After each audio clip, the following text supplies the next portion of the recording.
सकता है।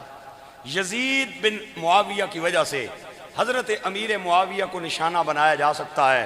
तो फिर मेरा सवाल है, इस भरे मजमे में तारीख की रोशनी में किताबें तूला हवाला इंशाअल्लाह तेरी किताबों से मैं बंदा नाचीज दूंगा।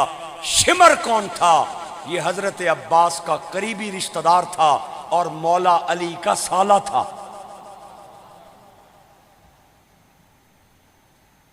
अल्लाह की कसम उठा के कहता हूं, मैंने जितना करबला पढ़ा है शायद किसी ने पढ़ा हो। करबला के इस वाक़े में सबसे ज्यादा किरदार शिमर जिल जोशन का है। अमर बिन साद इमाम हुसैन को शहीद नहीं करना चाहता था और उसने कह दिया था कि मैं कोई सुलह की सूरत बनाने के लिए तैयार हूं। इमाम हुसैन ने 3 शर्तें पेश की और ये 3 शर्तें जब अमर के पास पहुंची तो उसने इब्ने ज़ियाद को कहा कि हुसैन से लड़ाई ना की जाए तो बेहतर है, क्योंकि ये नवासे रसूल है, हम इसके खून से अपने हाथ को रंगीन नहीं करना चाहते। उस वक़्त मैं दिखाता हूँ, अहले तशरीह की किताबों में भी है, आल सुन्नत की किताबों में भी है। इब्ने ज़ियाद के पास जब अमर बिन साद सिपाही सलार का खत पहुंचा तो इब्ने ज़ियाद के करीब शिमर भी बैठा था। तो इब्ने ज़ियाद ने शिमर से बतौर मशवरा ये पूछा कि क्या किया जाए, मेरे पास ये खत आया है, हुसैन ने 3 शर्तें पेश की हैं, उनमें से किसी एक शर्त को अगर मान लिया जाए तो क्या ख्याल है? खुदा की कसम कह रहा हूं, शिमर ने कहा था हुसैन फंस गया है और हुण ए नसना चाहना है, लिहाजा अगर तू उसने कोई शर्त मान लई ए जासिया नस ते ए नस गया तो फिर इस काबू को नहीं आना। हुण असाने पंजे विच आए है, हुण असानियां दाढ़ां थले आए है, हुण असाने दन्ना थले आए है, ये फड़कना पिया और ये नसना चाहना है, कदे वो शर्त देना है कदे वो देना है, लिहाजा इसने कोई शर्त भी ना मननी, खबरदार। और अगर अमर बिन साद हुसैन का मुकाबला नहीं करता तो ये क़यादत तू मेरे हवाले कर, मैं तुझे हुसैन का सर ला के दूंगा। और आखिर में इसी लाइन के हिस्से में आया, इसने इमाम आली मुकाम का सर काटा और आपके सीने पे चढ़ के बैठा और आखिरी जो तलवार का वार था वो इसी जालिम ने करके इमाम हुसैन को शहीद किया।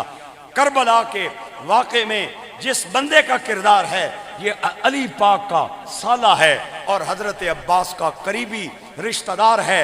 अगर रिश्तेदारी की वजह से तानो तशनी का निशाना बनाया जाना ठीक है तो फिर मानना पड़ेगा अली शिमर की वजह से मौला अली पाक पे भी उंगली उठाना ठीक है।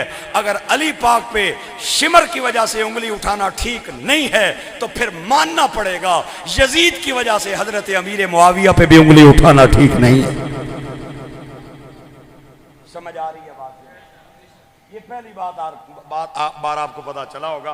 सरगोदा में मैंने यही हवाला दिया तो एक मौलाना साहब ने कल मुझे कॉल की, कहते हैं आपने हवाला दिया है मुफ्ती साहब कि शिमर मौला अली का साला था। हवाला मैंने उनको बता दिया है फ़ोन पे ही, मैंने कहा फ़लाँ किताब देख लें आपको हवाला मिल जाएगा कि शिमर हज़रत अब्बास का ना सिर्फ करीबी रिश्तेदार था बल्कि ये मौला अली का साला भी था और इसने आखिर में ये घटिया करतूत किया इमाम आली मुकाम इमाम हुसैन को शहीद करने का। तो लिहाजा हम आल सुन्नत व जमात का अकीदा रोज़े रोशन की तरह वाज़े है, सूरज की जैसे रोशनी है ऐसे आल सुन्नत व जमात का अकीदा है। हम दर वालों के भी ग़ुलाम हैं, घर वालों के भी ग़ुलाम हैं। जिन्होंने हुजूर को देखा है कलमा पढ़ के हम उनके भी नौकर हैं और हम आले बैत के भी नौकर हैं, जो हुसैन के भी नौकर हैं, जो हुजूर के कंधों पे सवार होके मदीने की गलियों में चल रहा है। और सहाबा ने हजरत इमाम हुसैन को कहा, हुसैन मुबारका मन बड़ी सोहनी सवारी मिली या, अल्लाह ने नबी ने मोड़िया ते बैठे हैं, हुजूर ने सुनिया ते फरमाया ए ना कहो बल्कि ए भी ते तको ना सवार केड़ा सोहना है।